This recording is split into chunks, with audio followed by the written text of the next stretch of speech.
This is the most well-rounded, straight-up strongest build I've played since the Herald Stacker I ran during Delirium League. It's a volatile dead, detonate dead, self-ignite, double cast on crit necromancer, and I've put about 50 exalts into this build, and we're looking at something about 7k hybrid ES in life, almost 200% movement speed, around 15 to 25 million DPS after the initial round, permanent instant leech, permanent fortify, permanent endurance charges, permanent all charges actually, maximum block, and of course incredible clear and coverage. Obviously this is an all content viable build, and there's only one major downside to this. It will fry your GPU. So because this iteration of double cock is so cracked, I'm gonna actually give you a proper video guide this time. It's roughly based on the staff double cock I finished on last league, so you will see some repetition. So the core items here are Martyr of Innocence, Replica Restless Defense, and Eye of Innocence. So my main setup is a Cyclone cast on crit with Desecrate and Detonate Dead. And in short, basically what happens is when I hit an enemy, I deal fire damage to myself through Eye of Innocence. Now this fire damage can self-ignite because I'm using Replica Reckless Defense, and then this damage that I'm taking also triggers Vengeance from my Martyr of Innocence, which then triggers a cast on Critical Strike because Vengeance is an attack. So I have a secondary cast on Critical Strike setup, and this is where my volatile dead sits. Within my staff, it does have to be linked, and it gives me something like 50% more damage, and it helps my clear out immensely. So one of the reasons why you want to run the double cast on crit setup, despite the fact that Vengeance has a fairly low proc rate, is that you're basically running it on a 7 link as opposed to the body, which I'm running on a 5 link, right? Because not only is one of those links dedicated towards using Desecrate, I don't have a built-in 7 link with that Vengeance. Beyond this, we use a ton of cast from damage taken sets to provide a ton of utility, a ton of damage, even more instant leech, and just whatever else you want, maybe even Tankiness if you want to run Immortal Call. Others have built similar setups to this using Necromancer, but they mostly use a Replica Dust On, and it's always, regardless of Replica Dust On or Martyr of Innocence, a single cast on crit setup.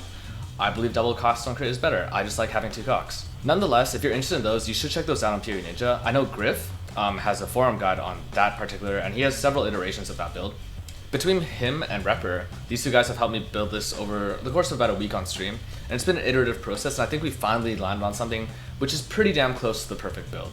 So the order in which I'll be proceeding from here on is, firstly, I'll be looking at the tree in brief, then looking at the items in very great detail, spending a lot of time here, then the gems, and finally finishing off with the minimum viable core budget needed if you want to get started on this with just as little as possible. So starting with the tree, you'll see a very left side focused tree with the Witch Start, and one of the big things is that I'm tending to avoid spell damage wherever possible, because while it does affect the spell portions of Volatile Dead and Detonate Dead, spell damage doesn't affect the explosion portion, which is a significant part of my damage. I'm running double cluster setups, and these really help out, one, in giving me a ton of utility through Fortify, things like Arcane Surge, but it also gives me a ton of crit, and the medium cluster is even bigger, but we'll get to those later. The rest of the tree is focused on getting some life. I do run this Thread of Hope here, which enables a bunch of really good nodes. This is a large Thread of Hope, and it's strange, I am pathing through Righteous Army, and this is purely to get the life regen for my minions, because I do run some Spectres on this build. Otherwise, as I kind of level up towards 100, I'll be taking these life nodes at the end, and maybe these ones at the very bottom. And that's pretty much what the tree is. It's fairly straightforward, it's all left side centric. Now here's where the meat of the build is, right? Firstly, I'm running a Martyr of Innocence. This is staff, we've gone through this. The Hubris Circlet I'm running is for -9 fire res. Other stats you link for are accuracy, life, ES, and then I have the Vengeance enchant. I do believe this is probably the best enchant, but other good enchants include the Desecrate enchant, any of the Reservation enchants you might want to run, a Detonate Dead enchant, or a Volatile Dead enchant. These are all pretty good. My chest is a double crit chest, so what I've done here is I've taken a Shaper base and an Elder base. Both of them have the attack crit roll with them. You can do this really easily with a Harvest Reforged crit, and then awaken them together, landed whatever suffix, and then recrafted the prefixes, and finally used a Benchcraft from Gravicius to get that extra life as ES. And this is a really big mod, right? This is how I'm hitting a 2.5k, almost 2.4k ES pool. My gloves are pretty normal. This is a really flexible slot. I was going to go Hands of the High Templar. I might still do that later on, but for now, these are just rare gloves that help me get resists, and there's a bit of extra damage here as well. The boots are Tailwind Elusive boots. These are horrible. I bought these for 2.5x, but they do make me quick. I want to upgrade these as soon as I can, get some more life, get some better movement speed, and get possibly elevated mods on this, because elevated movement is huge. I really want to be breaking that 200 move speed barrier. 200 movement speed feels really damn good. So the Eye of Innocence. This has Anointed Charging Offensive, and if you check this on the tree, this is the node that I'm getting as the anointment. And because I'm always self-hitting because of the self-ignite mechanics that I've introduced earlier, you always have permanent frenzy charges, and you always have permanent endurance charges because of this single anointment. I don't think any other anointment comes close. It's not something I was running at the start, and I'm really glad I found it through the help of, a lot of people yelling at me and telling me, why aren't you taking this shit? So here is one of the most important rings. This has life, and this has the Shaper mod, life gained for each enemy hit by your spells. This is a core mod. You cannot skip this unless you have a Vitality, life gain on hit, Watcher's Eye. Also, the non-channeling skills have minus cost is really great. Having 2 of these crafted mods lets me skip Replica Conqueror's efficiency, and each jewel socket I can get is something like 15 to 20% more DPS. It's really, really great to have rare jewels, but I'm super starved on jewel sockets, and you'll see why later. This unset ring is big. The other thing this build always is really starved on, because I'm running double cock, is sockets. So sockets are prime real estate. You really want to have this here. I am putting my Aspect of the Spider here. It could have fit here as well instead of that stupid Herald of Thunder. Shouldn't have Exalted that. But otherwise, again, just a minus cost, some life, some resistances. My belt here is a Torrent's Reclamation. This is completely optional. I like it because it gives me more movement speed. Other things can include a Headhunter, a rare belt. This is a great slot to look for things like Dexterity, life, and maybe running a Stitch Advice to help get even more resistances. The Flask setup is super weird. And no, I'm not trolling. I am running double Rot Gut. And the reason I do this is because then I can have increased effect rolled on this from, I believe, an Enkindling Orb. And then as I'm using one Rot Gut, the other one recharges almost instantly. And then once that one runs out, the other one goes off. I'm also running a Roomies. This gets me to max block. And then I'm running a Diamond Flask because I'm poor. This should be a Bottled Faith. Bottled Faith is the best flask. It's not that expensive, honestly. You want to run it. Finally, I do run an Enduring Mana Flask. And this is only necessary for bosses. I could use a Replica Conqueror's efficiency as well in this build and drop this entirely, but so far the only place where I need to use this is bosses. I think it's really, really great. You can also roll other utility mods on this, like Cannot Be Shocked and stuff like that, or Shock Cleanse, and that can be really helpful. The jewels are real weird. Katava's Teachings. Because there's always corpses on the ground, I always have this regen. I have a relatively large unreserved pool of mana. You can see here it's almost 20%, right? It's over 20%. And because of that, my mana goes down quite a bit, and then it goes all the way back up, but it never hits the bottom. And part of the reason why that's the case is because of Katava's Teachings. So Katava's Teachings, basically every second you regen 5% of mana, 5% of life with this build. We basically negate the downside because we're always consuming corpses. Of course, if you get hit right away at the start of a map or something, hypothetically, it goes through your layers of block, some white mob just kills you. It's probably a Roa, you'll die. This large cluster here, so this is a spell large cluster. I do get Arcane Surge on here, I don't think it's necessary. None of the mods here are really that important. I do, however, enjoy having Essence Rush, and this gives me ES Leech, and I don't think I have any other source of ES Leech on my tree. But most importantly, you want to get an 8 passive and 2 sockets. This medium cluster is huge. Wrapped in Flame, the single best cluster mod you can get. You have Permanent Ash because you're always burning because of the self-ignite of this mechanic. The Cannot Be Chilled doesn't matter, and then does give you some increased fire damage, and then Cooked Alive is just 5% more damage, which is pretty solid for a cluster jewel. The 15% chance of ignite doesn't matter at all. So this is basically an ideal type rare jewel. It's a 3 mod, it would be great to have a 4 mod. But do you see that implicit? That's a Harvest implicit of 1% damage recouped as mana, and that helps a lot with your mana regen as well, because again, you're always damaging yourself through Eye of Innocence. Hot-Headed is beautiful. This is just straight up 20% movement speed all the time.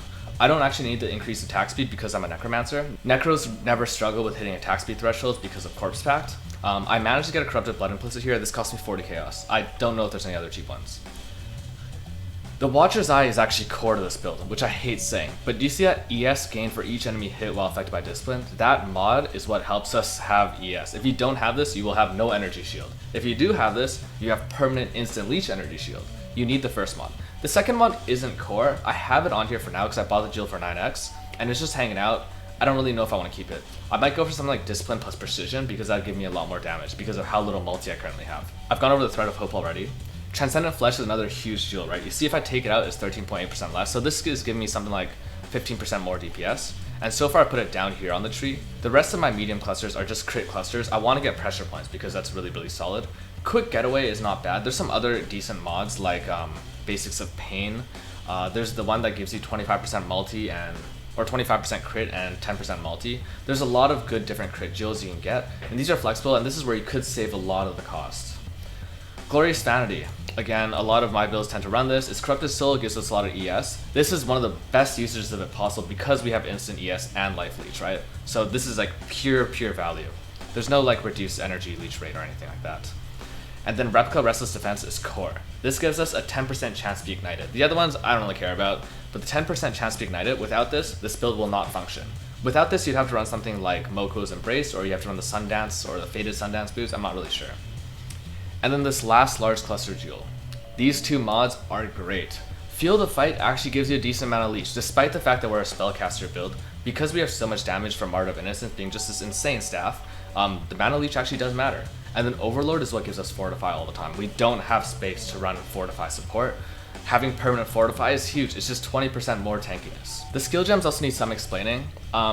This setup is fairly straightforward in terms of the main setup with Cyclone, Desecrate, Detonate Dead. The aura setup I'm running is Vitality, Precision, Discipline. Again, I need to run both these for the Watcher's Eye mods. And Precision gives us a ton of accuracy and crit chance, and you need to hit accuracy cap. Because unlike previous iterations of my double cock build, which ran Ephagon, this just gets a ton of accuracy because I want to run Eye of Innocence. Flame Dash is here, I don't have space for anywhere else. The Raised Spectre I'm running is in my ring socket number 2. And you want to get 1 Stoneskin Flayers and 2 Lithomancers. Both of these specters can be found in Primeval Ruins, which is around, I think, 200-ish depth and onward. It's where you find all and those cities. And these specters have 800% increased life, which is gigantic.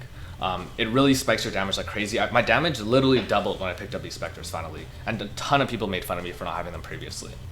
My Volatile Dead setup, this is a bit more flexible. This could be a ton of things. I do believe this is the best setup though, right? You want to be running Awakened Spell Cascade on both. And don't worry, the Awakened Spell Cascade doesn't intrude too much upon how many corpses are being generated because this only triggers every 0.8-ish seconds, whereas Cast on Crit is triggering once every, I think, 0.15 seconds, somewhere around there. This is the Ball Lightning Cast on Damage Taken setup, and this is great. You get a ton of life gain on hit, and you get Culling Strike from this, and then Combustion, because I have a lot of flat added fire. This is one of the really important utility setups. It gives us a ton of defenses. I might look to add in an Immortal Call at this point. The other Cast on Damage Taken setup is Bone Offering, Assassin's Mark, and Wave of Conviction. So this is giving us 1, Bone Offering giving us block.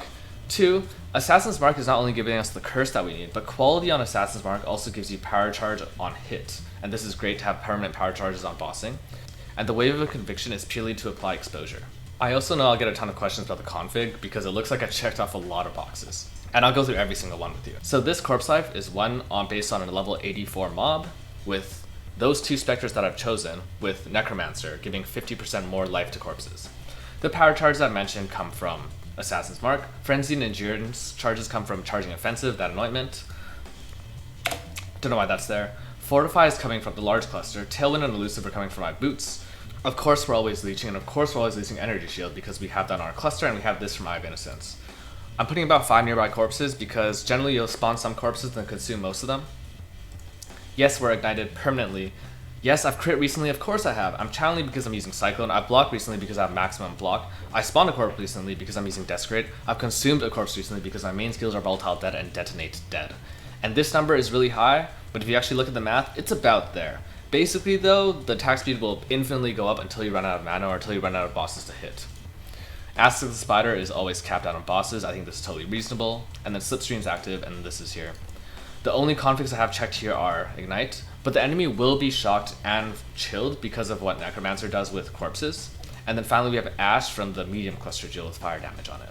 The minimum viable set has a bunch of different options put in now, so now I have a Crown of the Inward Eye and Doppelganger Eyes, and these have replaced 2 really good rares.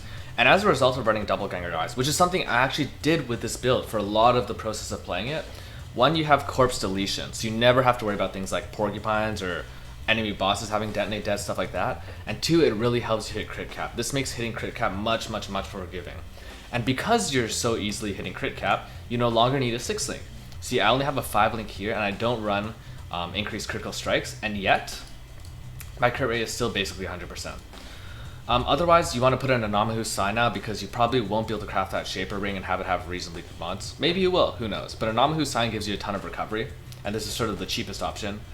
Bunch of rares with, you know, life, ES, resist, nothing else. You still want to run a double Rock Gut. This Watcher's Eye now only has the Discipline mod, and then everything else is just slightly shittier. Basically though, the core changes happen here, and you'll see that I'm actually running on a double 5 link this time because I understand that the 6 link cost drives us up the wall.